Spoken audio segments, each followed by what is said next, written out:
Assalamualaikum warahmatullahi wabarakatuh.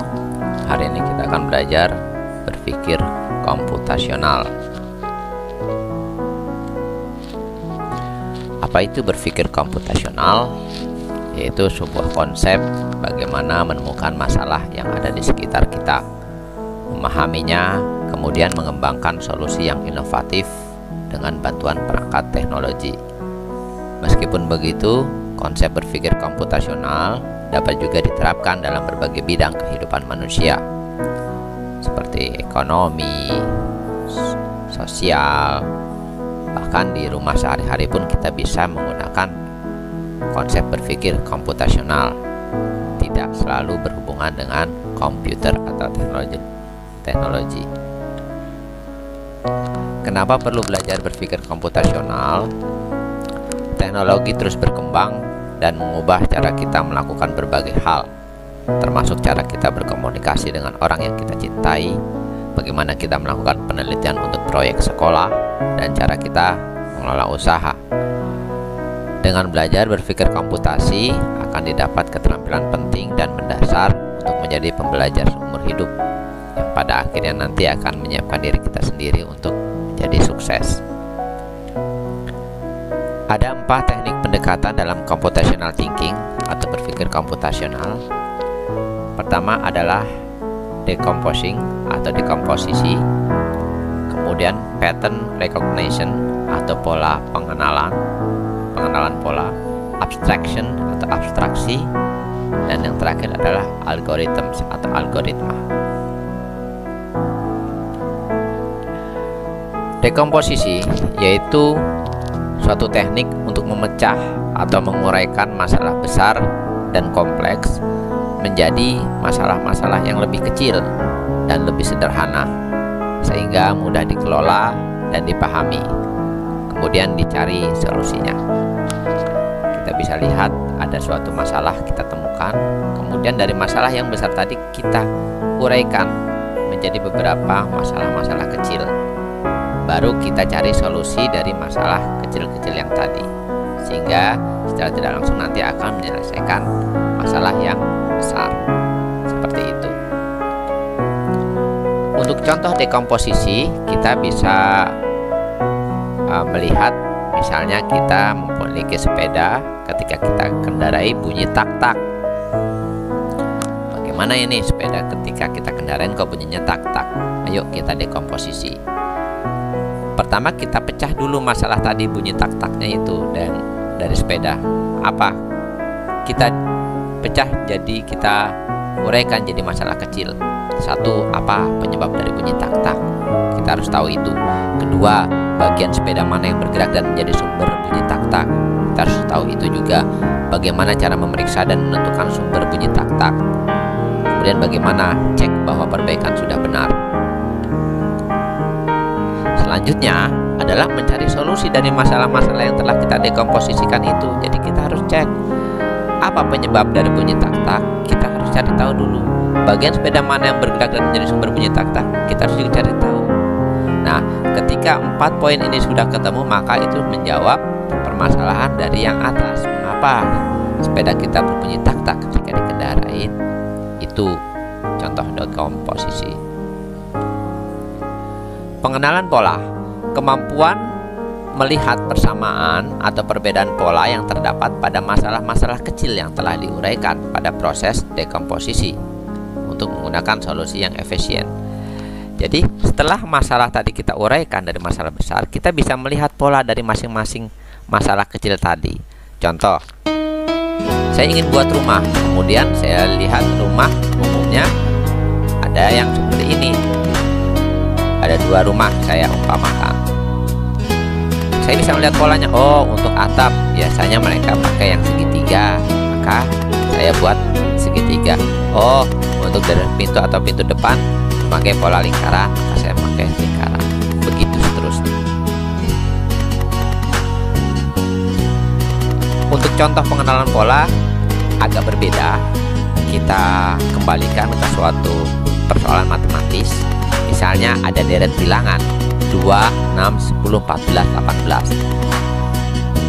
Jika ditanya bilangan Jika 6 berapa, maka kita harus mengenal pola dulu. 2, 6, 10, 14, 18. Kira-kira polanya apa? Ya.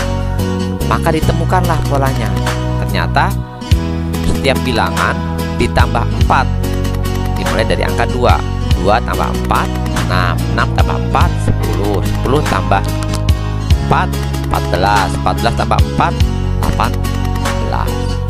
Ini polanya berjumlah 2, sehingga dapat diketahui bilangan ke-6 ada 18 ditambah 4, jadi 22.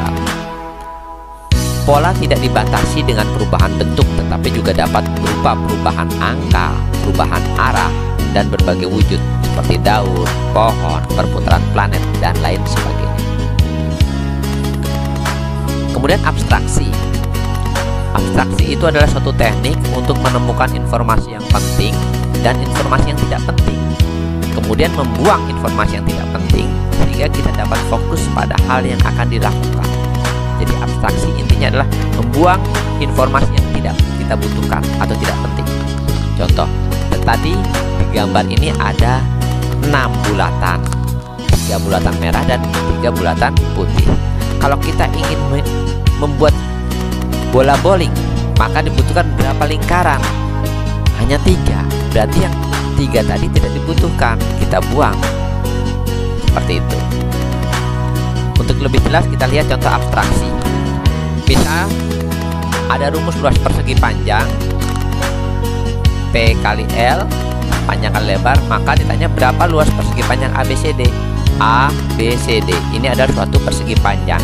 Diketahui bujur sangkar warna merah dengan ukuran 2 cm, persegi panjang lainnya berwarna oranye dengan ukuran 4 cm. Bagaimana mengabstraksinya? Berdasarkan rumus luas persegi panjang, maka informasi yang penting adalah nilai panjang dan lebar. Hanya panjang dan lebar dari persegi panjang ABCD. Sedangkan warna bangun tidaklah penting, sehingga kita bisa fokus pada informasi yang penting saja. Maka didapatlah luas persegi panjang ABCD, panjang kali lebar. Panjangnya adalah 4 ditambah 2 dikali 2, sehingga luasnya adalah 12 cm persegi. Jadi kita buang informasi yang tidak penting apa? Warna, karena kita tidak butuh warna, karena yang dibutuhkan adalah untuk mencari luas, maka dibutuhkan panjang dan lebar saja. Selanjutnya algoritma, yaitu suatu teknik untuk mengembangkan langkah-langkah atau aturan-aturan yang harus dilakukan untuk memecahkan masalah yang ada. Langkah-langkah ini nanti akan digunakan untuk memprogram komputer untuk membantu menyelesaikan masalah yang kompleks dengan cara yang terbaik. Bahasa gampangnya, kamu buat urut-urutan caranya sehingga masalah itu selesai. Jadi misalnya kamu pengen buat nasi goreng, kamu buat tulis urut-urutannya apa saja, maka bagaimana supaya jadi nasi goreng. Contoh, untuk algoritma ada 2 bentuk penulisan, bentuk flowchart atau pseudocode. Nah, flowchart atau pseudocode. Bentuk flowchart seperti ini, diagram alur. Nah, ya. Sedangkan pseudocode itu tulisan, teks. Jadi ada 2 bentuk algoritma, flowchart dan pseudocode. Sekarang kita pelajari apa itu flowchart. Flowchart adalah diagram yang mewakili kumpulan dari instruksi-instruksi. Flowchart itu adalah program atau diagram yang mewakili kumpulan dari instruksi-instruksi.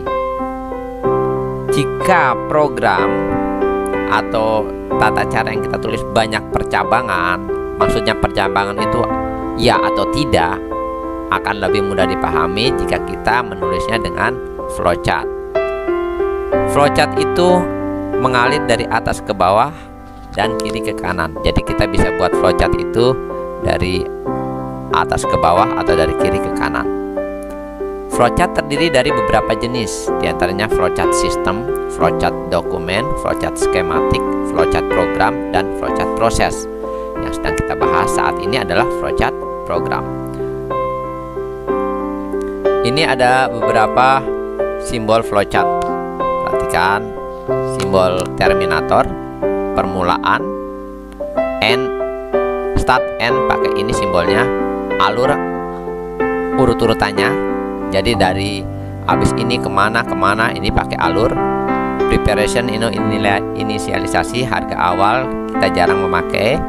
Proses itu adalah suatu perintah, perhitungan atau pengolahan data atau instruksi perintah, kita pakai kotak. Input data seperti jajaran genjang ini atau trapesium ini, ini bentuknya input. Misalnya meminta data, menulis data, itu input, atau menampilkan tulisan atau apa ke layar, itu namanya output, pakai simbolnya seperti ini.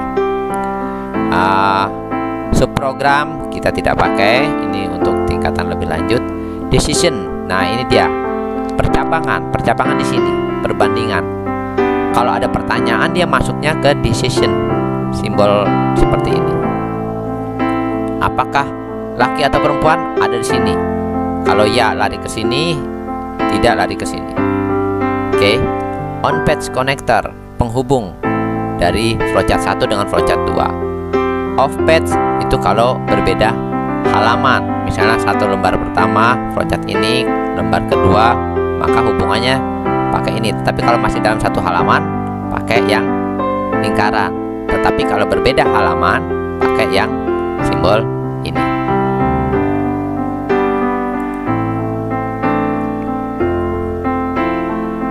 Perhatikan contoh flowchart. Terminator mulai, selesai. Input, decision, proses. Start mulai, input data KTP, kemudian ada decision, pertanyaan, sakit, apakah sakit? Kalau ya, buat alur perintah, cek dokter, perintahnya, instruksinya adalah cek dokter. Tapi jika tidak sakit, maka isolasi diri. Selesai. Ini flowchart. Ada flowchart yang agak lebih rumit, misalnya seperti ini. Kita mulai, masukkan bilangan bulat. Ini input, proses, bilangan dibagi 2 dengan operasi sisa bagi. Apakah sisa baginya 0? Nah, ini ada decision. Kalau iya, masuk, tampilkan genap. Jika tidak, tampilkan bilangan ganjil. Jadi ini untuk menentukan apakah angka itu bilangan genap atau bilangan ganjil, flowchartnya seperti ini. Mulai, masukkan dulu bilangannya. Misalnya saya bilangan 2, kita bagi 2, apakah ada sisa bagi? Ternyata tidak. Tidak ada tidak bagi adalah genap. Ya, jika masih ada sisa bagi, ganjil. Jadi seperti itu. Pseudocode.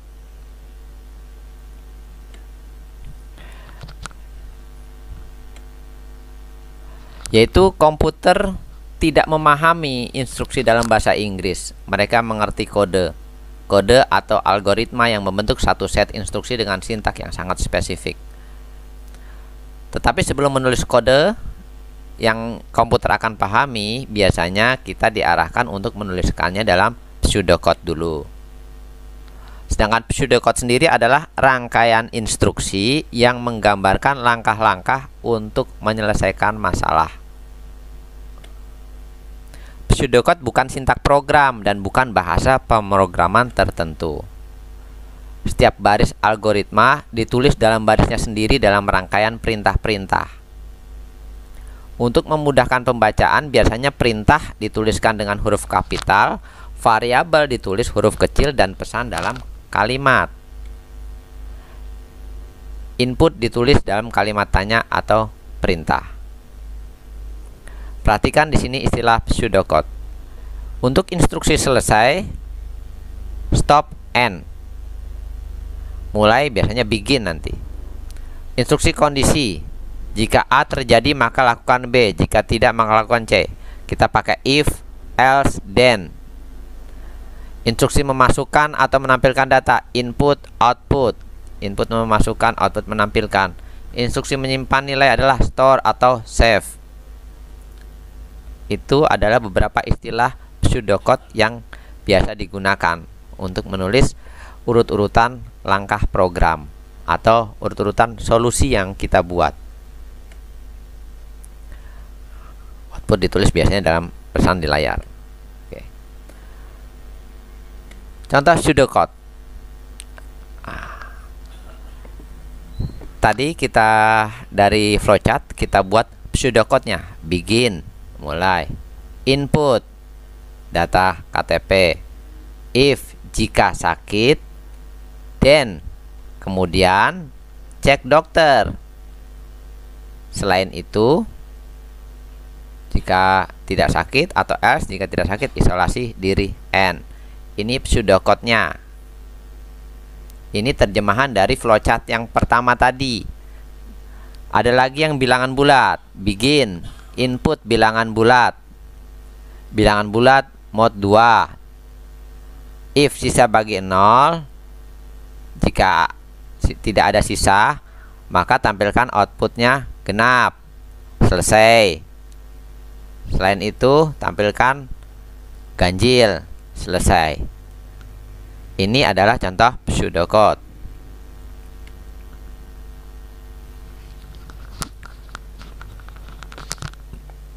Tahap selanjutnya, setelah tadi penggunaan algoritma, kita lakukan evaluasi. Evaluasi yaitu proses untuk memastikan bahwa solusi yang diberikan berupa algoritma dapat bekerja dengan baik dan melihat kemungkinan apakah solusi yang berupa algoritma tersebut dapat ditingkatkan. Cara ngevaluasinya yaitu periksa algoritma yang sudah kita tadi susun urut-urutan langkah-langkahnya, apakah mudah dimengerti. Yang pertama. Kedua, apakah sudah lengkap. Yang ketiga, apakah efisien. Efisien itu hemat, dalam arti tidak banyak sumber daya yang kita pakai, itu efisien. Kemudian apakah sesuai kriteria desain, maksudnya sesuai nggak dengan hasil nantinya, seperti itu. Contoh hasil evaluasi misalnya, setelah dari algoritma kita cek, kemudian dengan detail kita evaluasi, hasilnya misalnya, oh ternyata hasilnya tidak dikomposisi dengan benar. Maksudnya apa? Pada proses dekomposisi masih ada yang belum didekomposisi. Jadi ada masalah besar yang belum didekomposisi. Misal tadi pada masalah bunyi tak-tak, kita belum dekomposisi bagaimana cara perbaikannya, tapi kita justru malah sudah membahas bagaimana cek perbaikan sudah benar, sedangkan kita belum dekomposisi bagaimana cara perbaikannya.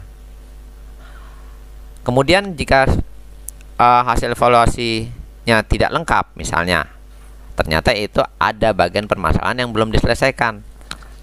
Misal tadi bunyi tak-tak, ada satu yang belum kita dekomposisi, yaitu bagaimana cara perbaikan. Maka nanti algoritma yang dihasilkan pasti belum selesai,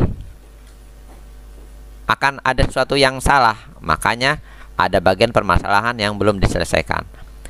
Tidak efisien. Nah tadi saya bilang, ketika langkah-langkah tadi dijalankan, apakah menggunakan sumber daya yang lebih banyak atau tidak? Kalau lebih banyak, bisa nggak dihemat? Seperti itu. Dan yang terakhir adalah tidak sesuai dengan desain. Maksudnya bagaimana? Misalnya langkah-langkah tadi atau algoritma tadi yang sudah kita buat, kita masukkan nilai bilangan bulat 2 misalnya, tetapi hasil yang ditampil layar adalah bilangan ganjil. Nah, itu tidak sesuai dengan desain. Kesimpulan terakhir, ingat, pemikiran komputasional melibatkan langkah-langkah berikut: dekomposisi, memecah masalah menjadi beberapa bagian, pengenalan pola, identifikasi kesamaan dari masalah yang sudah kita dekomposisi tadi, polanya yang sama, abstraksi, buang informasi yang tidak penting sehingga kita bisa fokus pada yang penting saja, penulisan algoritma, menulis kode urut-urutan yang jelas, step by step, ya. Gunakan informasi yang mudah dimengerti, mau pakai flowchart atau pseudocode terserah. Kemudian evaluasi. Terakhir evaluasi adalah menemukan bug dalam algoritma atau error atau kesalahan dan memperbaikinya, itu evaluasi. Jadi nanti pas saat sudah dievaluasi ketahuan mana yang salah kita perbaiki. Ketika sudah kita perbaiki maka hasil yang dihasilkan nanti akan menjadi benar dan tanpa error. Terima kasih atas perhatiannya untuk hari ini. Semoga sehat selalu dan semangat. Wabillahi taufiq wal hidayah. Wassalamualaikum warahmatullahi wabarakatuh.